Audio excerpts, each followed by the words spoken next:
सो hey everyone, कैसे हैं आप सब लोग। Welcome to NEET biology Shalini Vyas, आपका अपना यूट्यूब चैनल जिसपे हम बायोलॉजी के पूरे सिलेबस को नीट 2026 के लिए एकदम डीपली कवर करने वाले हैं। इन डिटेल कोर्स हो, फिर चाहे वो शॉर्ट नोट्स हो, फिर चाहे वो डायग्राम बेस्ड सेशन हो, या चाहे कोई भी सेशन हो जो कि बायोलॉजी से रिलेटेड है, जो तुम्हें नीट 2026 में बायोलॉजी का पेपर में 360 आउट ऑफ 360 स्कोर करने में तुम्हारी मदद करेगा।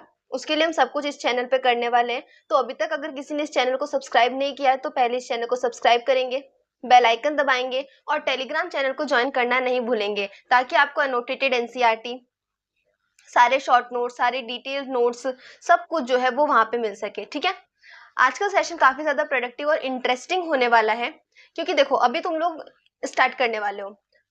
पिछली बार जो है एनसीईआरटी चेंज हुई थी, तो सबको कंफ्यूजन होता है कि कौन से जो चैप्टर है वो हमें नई एनसीईआरटी से पढ़ने हैं, कौन सा टॉपिक चैप्टर है जो हमें पुरानी एनसीईआरटी को कंसीडर करना है। तो आज हम वो सारा कंफ्यूजन जो है उसे क्लियर करेंगे। ठीक है, आज हम देखेंगे कि क्या क्या हमें नई एनसीईआरटी में पढ़ना और क्या क्या हमें पुरानी एनसीईआरटी में से देखना है। तो स्टार्ट करते हैं बिना देर के सेशन को।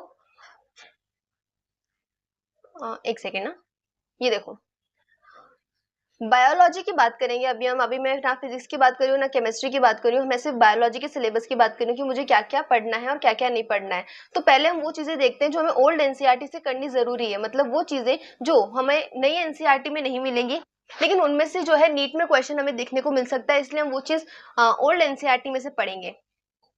ठीक है, एक तो जो सबसे पहला वाला चैप्टर था लिविंग वर्ल्ड्स वाला, उसमें से व्हाट इज लिविंग वाला पैराग्राफ है वो करना जरूरी है, वो हम करेंगे हमारी ओल्ड वाली एनसीईआरटी से। ठीक है, उसके बाद जो हमारा मॉर्फो वाला चैप्टर था ना, चैप्टर 5 क्लास 11 की बायोलॉजी में, उसमें से जो रूट, स्टेम और लीव का जो मॉडिफिकेशन वाला पोर्शन था वो हमें पुरानी एनसीईआरटी से देखना इंपॉर्टेंट है।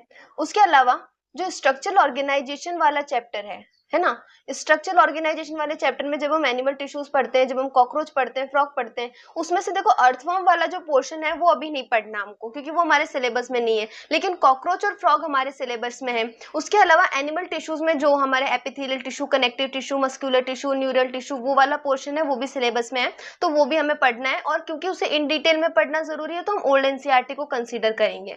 ठीक है, उसके बाद जो चैप्टर 6 है क्लास 11 की बायोलॉजी का, उसमें अनाटॉमी वाला जो चैप्टर है, प्लांट टिश्यूज वगैरह जो पोर्शन होता है ना उसमें, जिसमें हम parenchyma, collenchyma, sclerenchyma, xylem, phloem ये सब पढ़ते हैं, और फिर एंडाक एग्जाक वाला, तो वो सब कुछ जो है हम कंप्लीट पढ़ेंगे ओल्ड एनसीईआरटी से। ठीक है, वो सब हमें पढ़ना जरूरी है। मोस्ट ऑफ द जो स्टूडेंट्स होते हैं वो इस वाले टॉपिक को छोड़ देते हैं, बट नीट जो है इन वाले टॉपिक को कंसिडर करता है जब वो क्वेश्चन मेकिंग के बारे में सोचता है। ठीक है, तब हमें ये वाला टॉपिक करना है। नेक्स्ट आता है चैप्टर एडेप्टेशंस वाला, जो हमारे ऑर्गेनिज्म और पॉपुलेशन में है। ये आई थिंक क्लास 12 की एनसीईआरटी में है, ऑर्गेनिज्म एंड पॉपुलेशन। ये हमें पूरा चैप्टर जो है वो ओल्ड एनसीईआरटी से पढ़ना है। इसमें जो एडेप्टेशन वाला पोर्शन है वो नई एनसीईआरटी में शायद नहीं है, लेकिन हमें ओल्ड एनसीईआरटी से वो वाला चैप्टर जो है, ये जो पोर्शन है एडेप्टेशन वाला, इनफैक्ट कंप्लीट चैप्टर हमें पूरा करना है, कुछ नहीं छोड़ना है इस चैप्टर में। ठीक है, एक टॉपिक हम देखते हैं टिश्यू कल्चर और सोमेटिक हाइब्रिडाइजेशन वाला। देखो वैसे तो जो हमारे स्ट्रेटेजीज वाला चैप्टर है वो सिलेबस से कट है, उसमें से कुछ भी नहीं आ रहा है, लेकिन उसमें से ये जो सोमेटिक हाइब्रिडाइजेशन वाला पोर्शन है और जो टिश्यू कल्चर पढ़ते हैं हम, माइक्रो प्रोपोगेशन पढ़ते हैं, तो ये सारी चीजें इंक्लूडेड है सिलेबस में। ये ना जब सिलेबस में बायोटेक्नोलॉजी वाला चैप्टर है, एप्लीकेशन वाला, उनके साथ ये वाले टॉपिक लिख रखे हैं।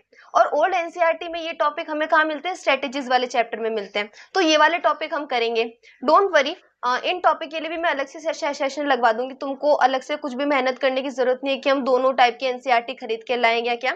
जो भी मैं सेशन लगाऊं वो पूरे पूरे लगाने। ठीक है, उसके अलावा हम देख लेते हैं कि कुछ चेंजेस हुए। देखो कुछ कुछ चेंजेस ऐसे हुए कि ओल्ड एनसीईआरटी में भी टॉपिक है, नई एनसीईआरटी में भी वो टॉपिक है, लेकिन ओल्ड एनसीईआरटी में वहां पे कुछ वर्ड्स अलग लिख रखे हैं जो कि नई एनसीईआरटी में आए जब हम वर्ड्स जो है वो चेंज कर दिए, या फिर कुछ गलतियां हैं जो ओल्ड एनसीईआरटी से नई एनसीईआरटी बनाते वक्त चेंज कर दी गई। तो हम एक एक चैप्टर में देख लेते हैं। आपके पास अगर एनसीईआरटी है तो आप वो सारी गलतियां भी सही कर सकते हैं, अगर किसी के पास पुरानी वाली है तो। ठीक है, तो जो रेस्पिरेशन इन प्लांट्स वाला चैप्टर हम पढ़ते हैं, है ना, ये आई थिंक क्लास 11 का चैप्टर है, तो इसके अंदर तुमको कहीं ना कहीं ये वाला डायग्राम दिखा होगा, है ना। तो ये जो डायग्राम है, इसमें जो पुरानी एनसीईआरटी है ये कहती है कि 2 H+ होते हैं, लेकिन नई वाली एनसीईआरटी बताती है कि 4 H+ जो है वो रिलीज होते हैं।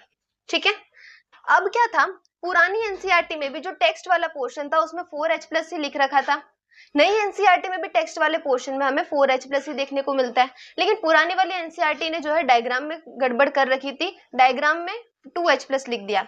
अब जब नई एनसीईआरटी आई तो इन्होंने डायग्राम में और टेक्स्ट में दोनों में क्या है 4H+ वाली कंडीशन कर दी। तो अब हमें सही क्या याद रखना है, 4H+ याद रखना है। ये कंफ्यूजन क्लियर है। उसके बाद ये देखो कि जो हमारी पुरानी वाली एनसीईआरटी थी उसमें इसी चैप्टर में रेस्पिरेशन इन प्लांट वाले में एक लाइन आती है कि ओनली ग्रीन प्लांट्स और साइनोबैक्टीरिया जो है वो अपना खाना खुद बना सकते हैं। लेकिन जब नई एनसीईआरटी आई तो इस लाइन में से ओनली वाला पार्ट हटा दिया गया था। ये इतना छोटी छोटी चीजें क्यों बता रही हूँ, क्योंकि जब स्टेटमेंट वाले क्वेश्चन आते हैं ना तो कंफ्यूजन हो जाता है, हमें लगता है ओनली से क्या फर्क पड़ेगा, बट वो उसको सही या गलत कंसीडर कर लेता है। ठीक है, तो हमें एग्जैक्ट लाइन याद रखनी है। यहाँ पे क्या है, पुरानी वाली एनसीईआरटी ने ओनली लिख रखा और नई वाली एनसीईआरटी ने जो है ओनली वर्ड रिमूव करके लाइन को ऐसे रखा है कि green plant and cyanobacteria can prepare their own food. इतना क्लियर है। नेक्स्ट देखते हैं हमारा सेल साइकिल और सेल डिवीजन वाला chapter, cell the unit of life वाला चैप्टर। इसमें देखो जो श्लीडन है, चाहे हम नई एनसीईआरटी पढ़े चाहे हम पुरानी एनसीईआरटी पढ़े, जो श्लीडन थे उन्होंने मतलब श्लीडन कहाँ के थे, जर्मन के थे। दोनों ही काइंड ऑफ एनसीईआरटी में चाहे वो नई हो चाहे वो पुरानी हो, श्लीडन को जर्मन का ही बताया हुआ है। ठीक है, लेकिन जो श्वानसन थे, श्वानसन 1839 में आए, जूलॉजिस्ट। अब देखो इन्होंने क्या किया था, ब्रिटिश जो हमारी पुरानी एनसीईआरटी है उसमें लिख रखा है कि श्वानसन ब्रिटिश थे और स्लीडन जर्मन थे, लेकिन जब नई एनसीईआरटी आई तो उसने कहा श्वानसन और स्लीडन दोनों ही जर्मन हैं। तो अब तुम्हें याद रखने में इजी रहेगा, है ना, दोनों ही क्या है, जर्मन है नई एनसीईआरटी के अकॉर्डिंग। एक और लाइन है इसी चैप्टर की जहाँ पे पुरानी एनसीईआरटी कहती है कि जो साइटोप्लाज्म होता है वो एक फ्लूइड मैट्रिक्स होता है सेल के अंदर, लेकिन बाद में हमें नई एनसीईआरटी आई जब पता चला कि ये फ्लूइड ना होके ये सेमी फ्लूइड होता है। ठीक है, ये क्या होता है, सेमी फ्लूइड होता है। अगला चैप्टर देखते हैं बायोमोलिक्यूल्स। बायोमोलिक्यूल्स में तुम्हें कहीं ना कहीं डायग्राम दिखा होगा। डायग्राम वैसे तो मैं एनसीईआरटी ले आती बट तुम्हें इससे समझ आ जाएगा। देखो बायोमोलिक्यूल वाला चैप्टर जब तुम देखते हो तो उसमें वो डायग्राम बन रखे हैं जहाँ पे हमने primary structure, secondary structure, tertiary structure, coordinatory structure, वो सब हमने पढ़ रखे हैं। ठीक है, तो उसमें से ये जो प्लेट्स टाइप का स्ट्रक्चर उस डायग्राम में तुम्हें दिख रहा होगा, इसमें एक तो अल्फा हेलिक्स का स्ट्रक्चर है और दूसरा बीटा प्लेटेड शीट का स्ट्रक्चर है। एनसीईआरटी ने पहले कहा था कि इनको हम बीटा प्लेटेड शीट कहते हैं, लेकिन जब नई एनसीईआरटी आई तो इसने इसको बीटा प्लीटेड शीट कर दिया। समझ लो यहाँ पे PLA है और यहाँ पे PLEA है, तो ये स्पेलिंग का चेंज किया गया है, इसमें ज्यादा मेजर चेंज नहीं, बट तुम याद रखो।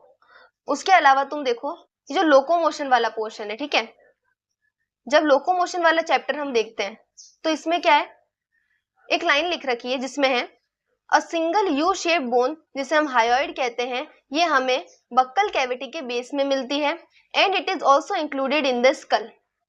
जो हम यू शेप बोन पढ़ेंगे, जब हम चैप्टर पढ़ेंगे तब तुम इजीली समझ आएगा। ये जो बोन है इसे हम हायोइड कहते हैं और ये बक्कल कैविटी के बेस में होती है, लेकिन ये स्कल से भी कनेक्टेड होती है। ऐसा पुरानी एनसीईआरटी कह रही है। लेकिन जो नई वाली एनसीईआरटी उसने कहा कि ये वाली लाइन हटा दो, एंड से लेके स्कल तक सब कुछ हटा दो, ये क्रॉस लग रखा है, ये नई एनसीईआरटी ने हटा दिया। नई एनसीईआरटी कहती है a single U shape bone called hyoid is present at the base of buccal cavity. ठीक है, उसके बाद आ जाते हैं अगले चैप्टर पे जो कि है हमारा केमिकल कंट्रोल एंड कोऑर्डिनेशन। इसमें क्या है, एड्रीनल ग्लैंड वाला जो पोर्शन है जिसमें हम सुप्रा रीनल ग्लैंड पढ़ते हैं, इसमें एक लाइन लिख रखी है, यानी कि जहां पे भी एड्रीनल ग्लैंड वाला पैराग्राफ है उसके पैराग्राफ की स्टार्टिंग लाइन ही है ये कि our body has one pair of the adrenal gland, one at the end of the anterior part of each kidney. तो इस लाइन के अंदर जो पोजीशन है ये एंटीरियर बताई गई थी पुरानी एनसीईआरटी में, नई एनसीईआरटी में इसको चेंज करके अबव कर दिया गया है। तो इस मेजर चेंज को आप याद रखेंगे। उसके अलावा एक डायग्रामेटिक चेंज किया गया है ह्यूमन रिप्रोडक्शन वाले चैप्टर में। जब हम इसके अंदर ओवेरी का डायग्राम देखते हैं तो ओवेरी के डायग्राम में तुम्हें इस टाइप का डायग्राम पता है एनसीईआरटी में दे रखा है। इसमें से यहाँ पे जब ग्राफियन फॉलिकल वाली स्टेज होती है और फिर जब यहाँ पे जो ओवम निकल जाता है, ग्राफेन फॉलिकल रह गया और फिर ओवम निकल गया। जो पुरानी एनसीईआरटी थी वो कहती है ओवम निकलता है, लेकिन नई एनसीईआरटी का कहना है कि ओवम नहीं बल्कि सेकेंडरी oocyte निकलता है। ठीक है, ओवम नहीं निकल रहा है, सेकेंडरी oocyte निकल रहा है, उसी का फॉर्म है, बट यहाँ पे नेम चेंज किया गया है। अगला देखेंगे हम, अगला क्या है, इवोल्यूशन वाले चैप्टर में एक लास्ट चेंज किया गया है। इवोल्यूशन वाले चैप्टर में कहा गया है कि जो हमारा यूनिवर्स था उसका ओरिजिन 20 बिलियन ईयर अगो हुआ था। इतना पुराना हमारा यूनिवर्स है, ये हम हमेशा से पढ़ते आ रहे हैं क्योंकि ओल्ड एनसीईआरटी कहती है। लेकिन अब जब नई परिवर्तित एनसीईआरटी आई है, हमारी न्यू एनसीईआरटी, वो कहती है कि 20 बिलियन नहीं है, ये है हमारा 13.8 बिलियन ईयर ओल्ड। इतना समझ में आया? ये हो गए एनसीईआरटी के सारे मेजर चेंजेस। तो तुम्हें याद रखना है कि क्या क्या चेंजेस हुए। अगर किसी के पास पुरानी एनसीईआरटी है तो वो इन चीजों को काट के उसे सही कर ले, ठीक है। उसके अलावा जब मैं पढ़ाऊंगी तुम्हें कोई भी चैप्टर तो तुम्हें ऑलरेडी ये सब कुछ सही करके मिलेगा। और हमने जो है ना biological classification, cell cycle, cell division कर लिया। देखो हमने बायोलॉजिकल क्लासिफिकेशन कंप्लीट कर लिया, सेल साइकिल, सेल डिवीजन में इसके बात करवाने वाली हूँ, तो तुमको सेशन को ज्वाइन करके रखना है। अभी मैंने एक वीडियो डाला है जो मोनेरा किंगडम से रिलेटेड है, जिसमें मैंने बायोलॉजिकल क्लासिफिकेशन को एनसीईआरटी हाईलाइट से करवाने के बाद मोनेरा किंगडम को करवाया है। ठीक है, मोनेरा किंगडम करवा दिया था, इसको मैंने अपने हैंड रिटन शॉर्ट नोट से कंप्लीट करवाया। ऐसे ही आगे प्रोटिस्टा, फंजी, ये सारे भी हम करवाने वाले हैं और वायरस भी हम कर लेंगे। ऐसे ही एक एक चैप्टर की एनसीईआरटी हाईलाइट चलती जाएगी और एक एक चैप्टर के जो है शॉर्ट नोट्स की, डिटेल शॉर्ट नोट्स की मदद से जो कि हैंड रिटन होंगे, हम हर एक चैप्टर को कंप्लीट करेंगे। अगर किसी ने मेरा टेलीग्राम चैनल ज्वाइन नहीं किया है तो वो सबसे पहले टेलीग्राम चैनल को ज्वाइन करेंगे, जो कि है हमारा t.me/नीट बायोलॉजी शालिनी व्यास। ठीक है, और यूट्यूब चैनल को भी ज्वाइन करेंगे, उसे सब्सक्राइब करेंगे, बेल आइकन दबाएंगे ताकि नोटिफिकेशन आपके पास पहुंचे और आप जल्दी से जल्दी क्लास के अंदर आ जाए। इस वीडियो को लाइक करेंगे, आगे जो सेशन लग रखे हैं उनको लाइक करेंगे, कमेंट करके बताएंगे कि आपको समझ में आया या नहीं आया और आगे आपको क्या क्या चीज और बायोलॉजी में चाहिए। यहाँ तक आपको अच्छे से समझ में आया होगा। मोनेरा किंगडम और जो बायोलॉजिकल क्लासिफिकेशन था उसकी एनसीईआरटी, मैंने पूरी एनसीईआरटी आपको टेलीग्राम चैनल पे भेज दी। अगर किसी ने नहीं देखी है तो वो अभी ज्वाइन करे और जाकर देखे। ठीक है, थैंक यू।